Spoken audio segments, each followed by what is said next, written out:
Hello, hotties. In all honesty, it was so close to not filming this. Even like once I finally went, oh no, I'll film it, and like setting everything up, I was like, I might have a crush out. It's been a busy week. I've got my first week back at uni this week. I can see Daphne's little black hairs all over the bed. And we're soothing ourselves and relaxing. Calm down. People are texting me. Put this on Do Not Disturb. I've actually gotten really good at that within the last like year and a half of this, like not letting stressful and anxious things like get to me, and I just like stop myself in the moment. I think in the past I genuinely just then would have like shut everything down and be like, no, I'm done. I'm done. I'm going to just clean my sheets once I get home from uni. And then that's okay. Like, it's fine. It's just that when I'm not home, she goes on my bed, even though she's not allowed. And her little black hair's getting everywhere. And it looks, oh my God, it's terrible. It's terrible. How are we doing? How's everyone going? I'm a little bit closer today because it'd be a bit too warm in the sun back here, but I don't really have heaps prepared, in all honesty. I do want to make a slight adjustment to something I said last week. I was talking about the Marty Sheargold situation, and this is a complex topic, but I said something along the lines of old white guy. What I meant to say was that as a middle-aged white man, like your opinion on female soccer is just not needed. But I feel like I didn't really discuss that much. I just kind of threw out white as an insult and then just like kept going. And someone commented and recognized that it's not very, like, it's quite damaging to just like throw things out like that without the context, if that makes sense. So I do not apologize for what I said, but I will note that, like, going forward, I know to approach that now with just a bit more context. Like, saying that someone's white obviously has like all these connotations of their privilege and stuff, but I should discuss that and recognize it instead of just throwing it out there. Like, it's important to also tie in those things, I guess, if we need to explain things. Moving on. Yeah, with the like stress relief and everything that I've been working on, Daphne's going to bark right now and it's going to actually drive me nuts. Daphne, you really got a knot. Oh, she might not. Nope, she is. Okay, great. 1 second. So, yeah, with a lot of therapy, I think this stress management thing has really improved, because I think, oh my God, I used to get overstimulated quite a lot, and I would have like an outburst of aggression, not towards anyone. Like, this is the embarrassing thing, I think, is that it would happen when I'm alone. And so I'd be like trying to organize stuff and in a rush and like moving around, trying to get everything done, really stressed, really anxious.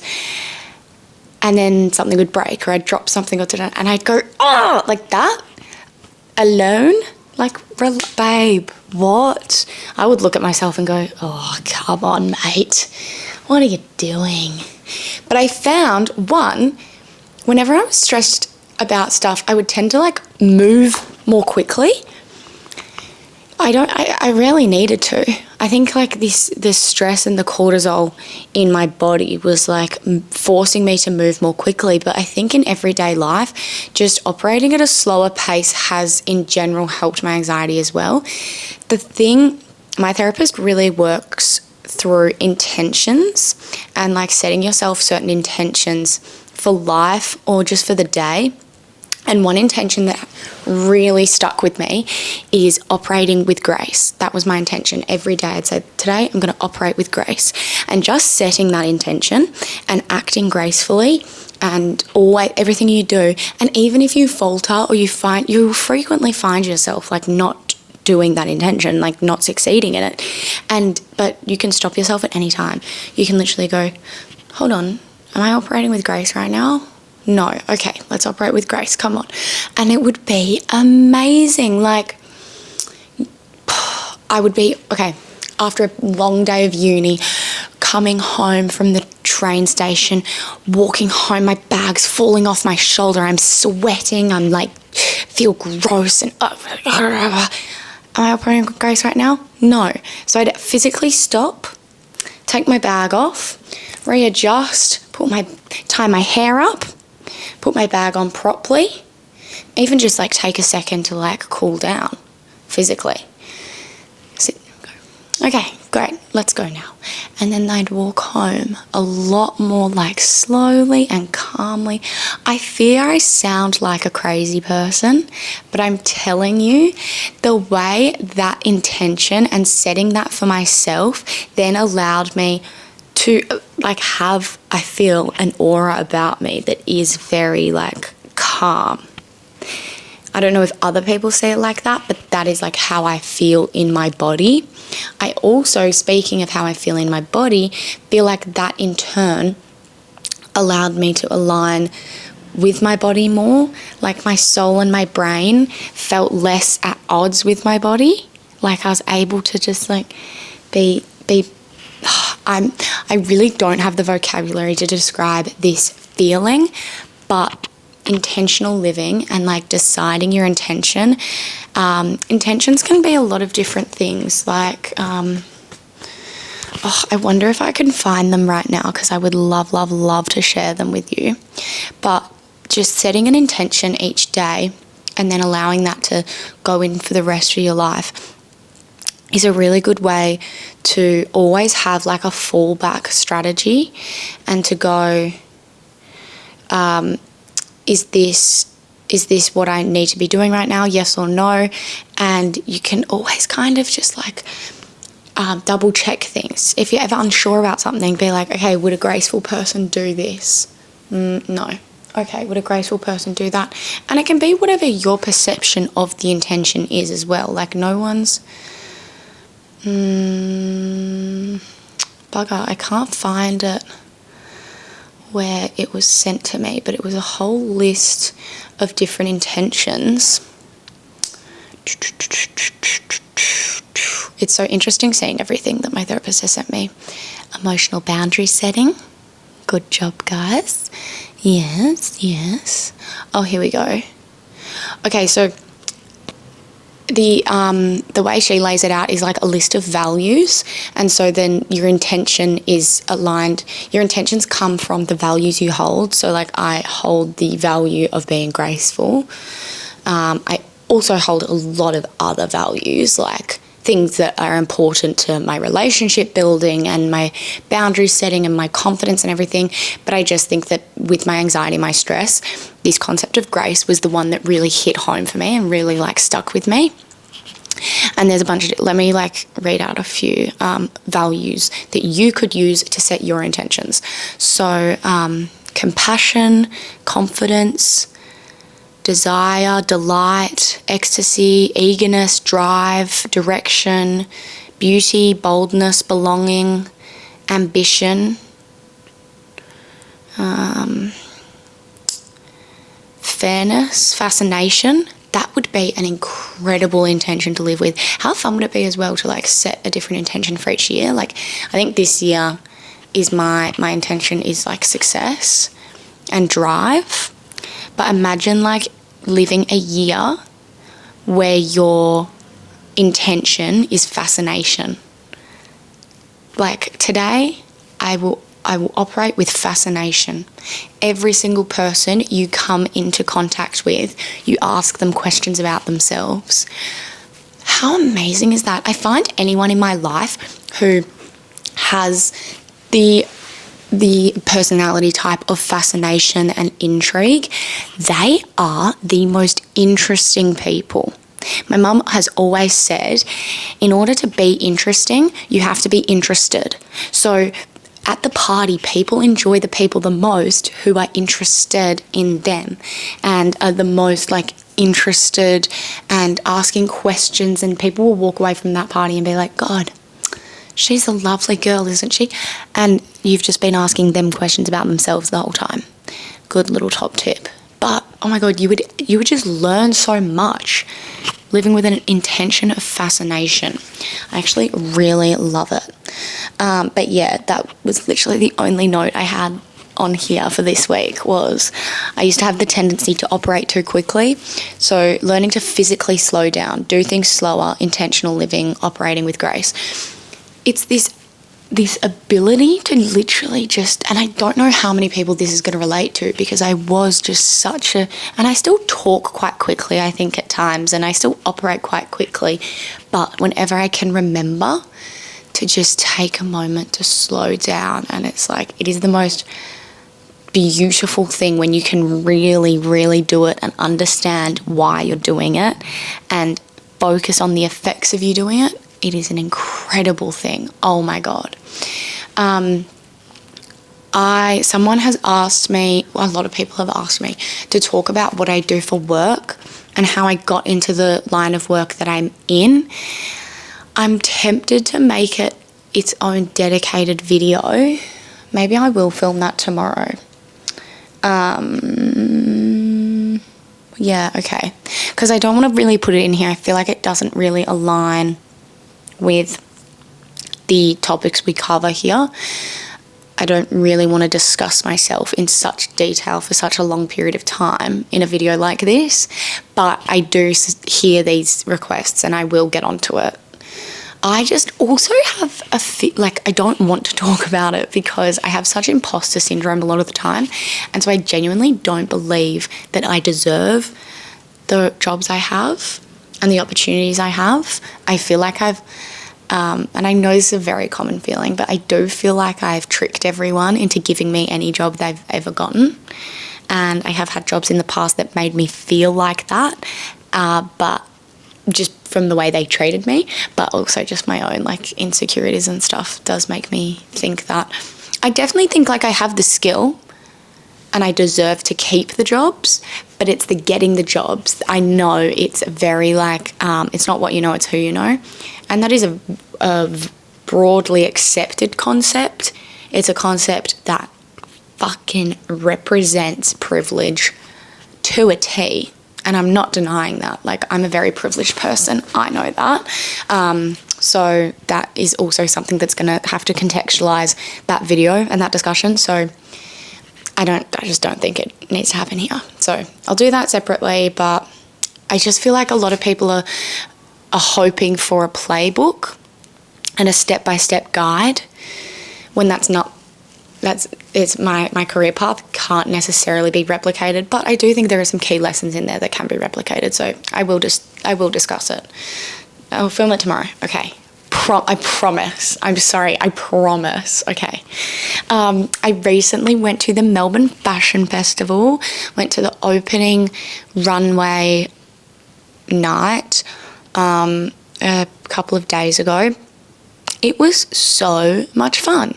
I really like things like that because I've been to a couple of influencer kind of events now, which is wild and very weird. And I know people a lot of the times in my position will say oh my God, how did I get invited? This is crazy. But I don't feel like that, because when I am there, I know that I'm the small fish, and I'm just yeah, no, nice to meet you. Da, da, da. So I'm I don't feel I don't know how to describe it. What I'm saying is I don't think that someone's thought that I'm bigger than I actually am. I know they know I'm small, but they're very kind. Everyone's being very kind and inclusive and generous to me recently, which is very nice. It feels really good. I love an event like that where there's something happening that you all just watch and then you quickly talk before and after, but you don't have to chat the whole time, because everyone is so nice. But as well, because I'm new, and I've said this before, I get so drained when socializing with people I don't really know that well. When I socialize with my friends, I do still get drained as well. I'm actually an introverted person, surprisingly. A lot of people do not believe me, but I am only by the definition that I literally saw one time on Instagram in 2014, which was extroverted people get energy from social interactions and introverted people lose energy from social interactions and get energy from being alone. I definitely get energized from being alone, and then I lose energy when I'm socializing with others. I still love it. It's amazing, but it does drain me. So those ones where you can like sit there and watch something are really, really good, because I still see everyone and tick off a catch up with everyone, but I don't have to actually fully drain myself, you know? What are we on? 12 minutes. I think this might just be a short one today, honestly, because I didn't have much prepared. This is the first week back at uni, which is really, really throwing me through a bit of a loop. I think like next week is going to be extra crazy. I'm going to Sydney all weekend this weekend, and I just don't know how I'm going to continue to balance doing this, doing my job, doing uni, and then like on top of that, like going to Sydney for the weekend. Like, why am I going to Sydney for the weekend when I'm already going to be really stressed? Let's think about that one. Yeah. It's like me when I booked the flights was not thinking about me now. And uni holidays are so long to the point where you low-key forget that like you are at uni. They are fucking like 3 months long. And so you completely forget that you're at uni, and then it really slaps you in the face when uni returns. It's like really, really, really harsh. I wanted to talk about what I've been doing recently to like get myself back on track. I feel like I have had periods in my life where I feel a bit out of control and everything feels like it's going wrong. And I've always heard people saying like routine is the best way to get through this. Routine. I hate to admit it, they're right.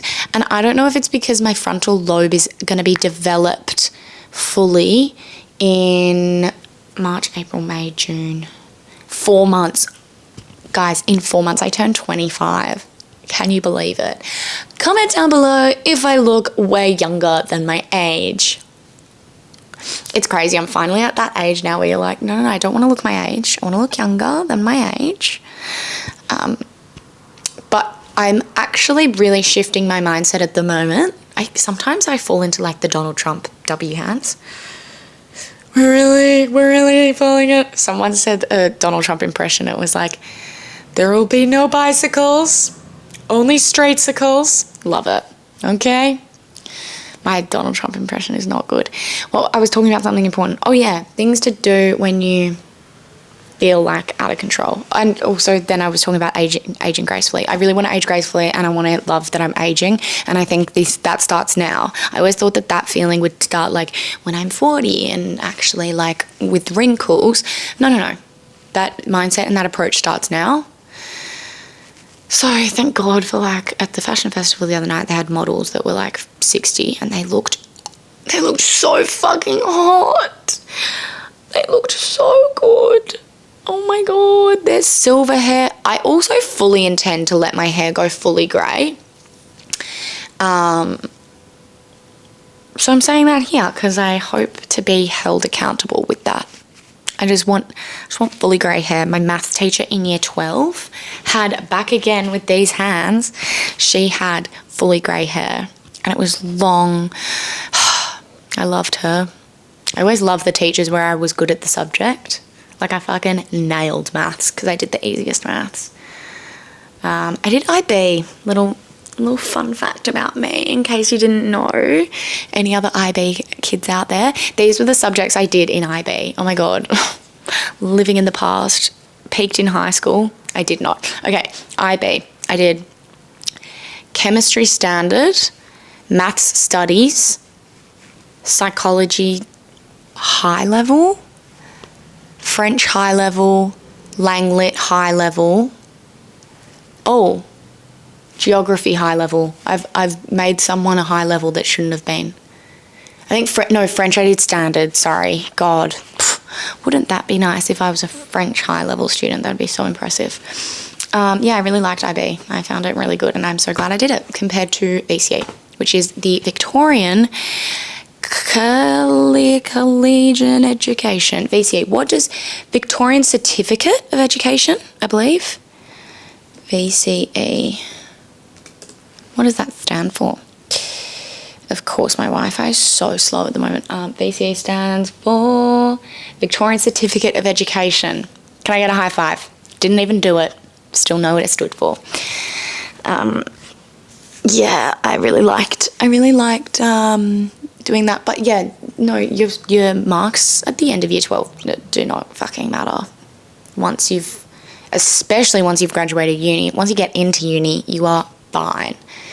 But yeah, everyone stops talking about it as well, like a few months after you get your results back.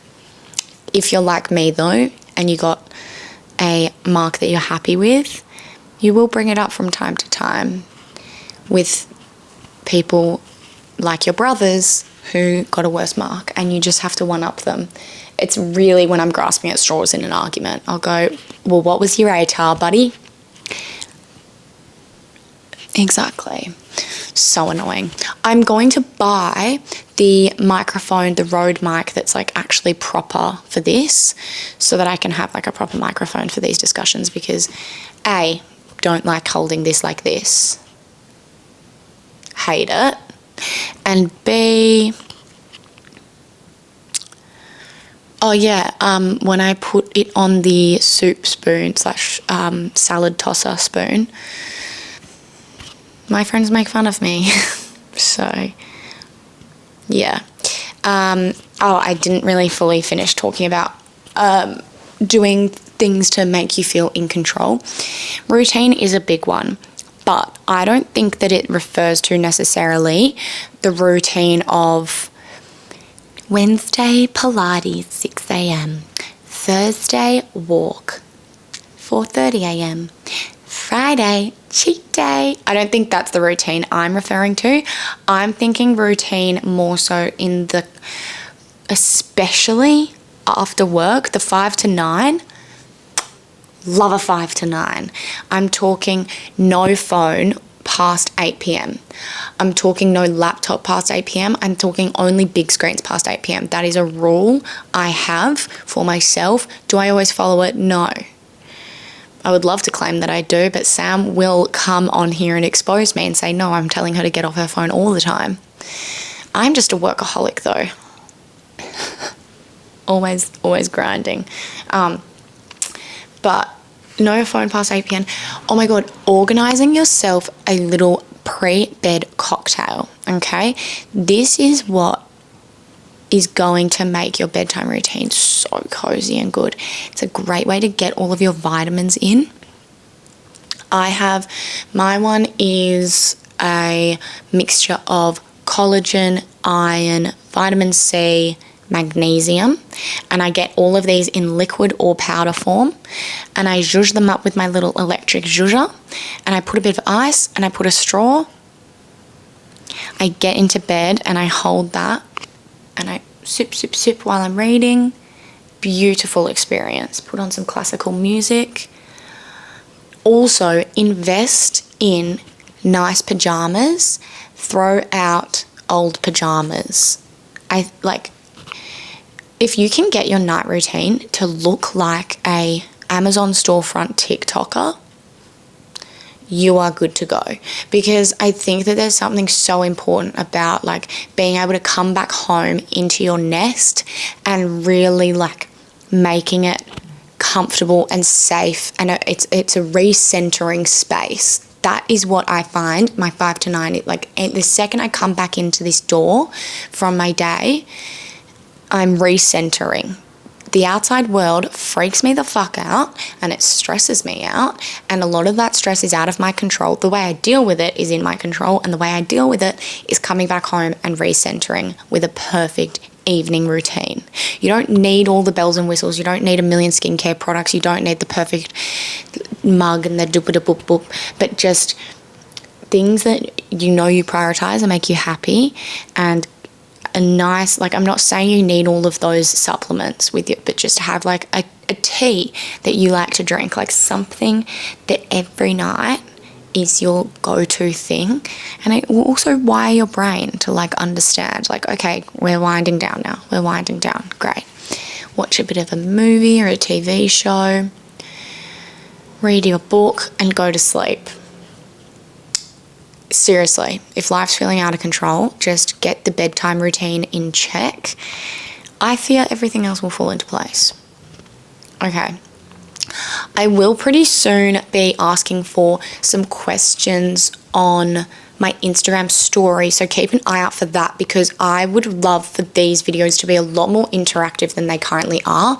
I appreciate you guys enjoying listening to me speak, but it feels weird to me. I feel lonely. I want to talk to you guys. So it's not going to be a Q&A about me, respectfully. No. If I really have to, I'll do that in a separate video, but like, let's talk about life and big concepts. So the questions, will be like advice-based confessions. What if it gets tea in here? And just like fun things like that. So keep an eye out for that. Guys, I nearly forgot my 3 faves. I do that low-key every time. Okay. I'm going to just do my bedtime cocktail and the overall routine as my first fave.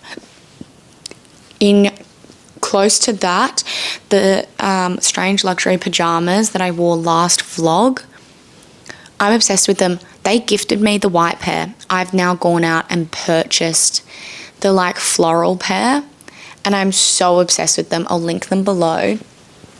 But they completely align with like what I'm talking about with like that nightly routine. They're quite expensive, so at your own caution, please purchase them or don't.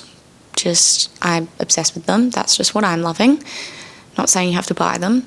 And then my third fave is going to be guilt-free. Just guilt-free living. Check your guilt at the door. Do things for you and do your best to not harm others. But if setting boundaries or just